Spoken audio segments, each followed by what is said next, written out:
السلام علیکم ورحمۃ اللہ وبرکاتہ۔ میں ہوں حافظ شیراز احمد اور آج ہم سورہ توبہ سے پہلے بسم اللہ پڑھنے اور نہ پڑھنے کی وجہ اور اختلاف بتا دیں گے آپ کو انشاءاللہ۔ سورہ توبہ کے آغاز میں بسم اللہ شریف نہ لکھنے کی وجہ،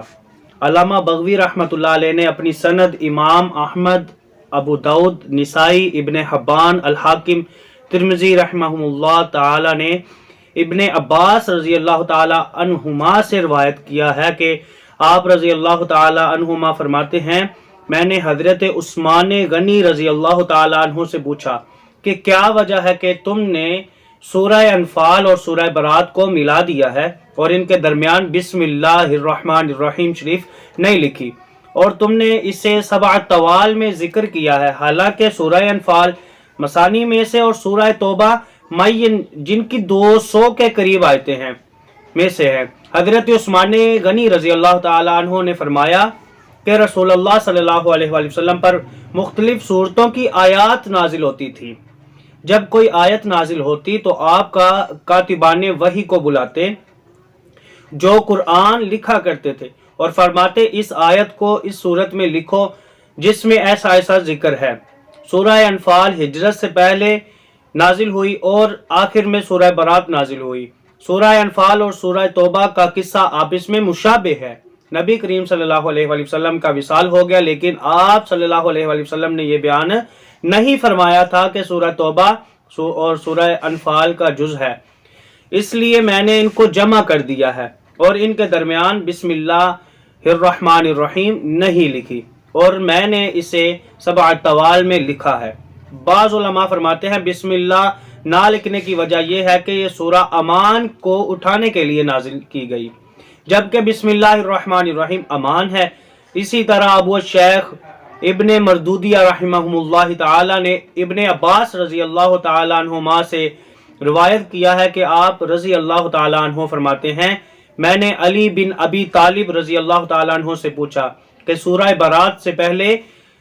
بسم اللہ الرحمن الرحیم کیوں نہیں لکھی جاتی، تو آپ نے فرمایا کیونکہ بسم اللہ الرحمن الرحیم امان ہے، جبکہ سورہ برات کا نزول جنگ کرنے کے متعلق ہوا۔ بعض علماء فرماتے ہیں صحابہ کرام کا اس بات میں بھی اختلاف تھا کہ سورہ برات اور سورہ انفال ایک صورت ہے یا علیحدہ علیحدہ 2 صورتیں ہیں۔ بعض کا خیال یہ تھا کہ سورہ انفال اور سورہ توبہ ایک صورت ہے جو جنگ کے متعلق نازل ہوئی، اور یہ سبع طوال میں 7ویں صورت ہے۔ بعض فرماتے ہیں کہ یہ 2 صورتیں ہیں، پس ان کے درمیان جگہ خالی رکھی گئی ہے۔ ان صحابہ کے اقوال کا اعتبار کرتے ہوئے جو انہیں 2 صورتیں قرار دیتے ہیں اور جو انہیں ایک صورت قرار دیتے ہیں تھے، ان کے قول کا اعتبار کرتے ہوئے بسم اللہ الرحمن الرحیم نہیں لکھی گئی۔ علامہ بغوی علیہ رحمہ لکھتے ہیں، بعض مفسرین نے فرمایا کہ جب رسول اللہ صلی اللہ علیہ وآلہ وسلم تبوک کی طرف تشریف لے گئے تو منافقین نے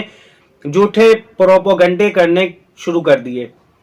جن کی وجہ سے مسلمان بہت پریشان و مضطرب تھے، اور مشرکین نے ان معاہدوں کو توڑنا شروع کر دیا جو ان کے اور رسول اللہ صلی اللہ علیہ وآلہ وسلم کے درمیان طے پائے تھے۔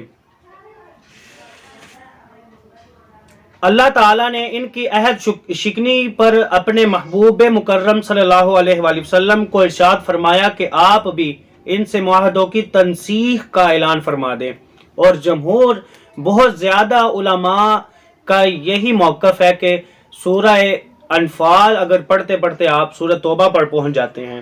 تو پھر آپ بسم اللہ الرحمن الرحیم نہ پڑھیں، ایسے ہی سورہ توبہ شروع کر دیں۔ اگر آپ نے شروع ہی سورہ توبہ سے کرنا ہے تو بسم اللہ الرحمن الرحیم کے بغیر شروع کیا جائے گا، براءۃ من اللہ ورسولہ الی الذین عاہدتم من المشرکین، یہ پڑھا جائے گا۔ ٹھیک ہے، اللہ تعالیٰ اپنے حفظ و امان میں رکھے، جو کچھ کہا سنا اللہ تعالیٰ قبول فرمائے، عمل کرنے کی توفیق عطا فرمائے۔ خدا حافظ۔